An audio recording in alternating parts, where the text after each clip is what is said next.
আমি চলচলি মধ্য ইংৰাজী বিদ্যালয় নগাঁও অসমৰ পৰা এই প্ৰকল্পটো প্ৰস্তুত কৰিছোঁ, যাৰ নাম খৰা মাছ খোৱা খৰা।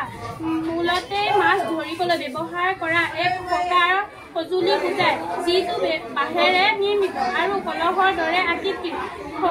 খৰালি আৰু সৰু নদী বা বিলত পানী কমি গ'লে এই সঁজুলি ব্যৱহাৰ কৰা হয়, য'ত ব্যৱহাৰৰ সহায়ত মাছ ধৰা হয়। এই সঁজুলি মূলত বাঁহেৰে নিৰ্মিত। ইয়াৰ আকৃতি কলহৰ দৰে আৰু এইবোৰ মাছ ধৰি থ'বলৈ ব্যৱহাৰ কৰা হয়। সাধাৰণতে খালী পানী কমি অহা আৰু সৰু নদী, বিল বা আন জলাশয়ত মাছ ধৰিবলৈ এক খৰা ব্যৱহাৰ কৰা হয়। এই সঁজুলিৰ সহায়ত মাছ ধৰিবলৈ সৰু নদীত বা বিলত বিহ দিয়া হয়।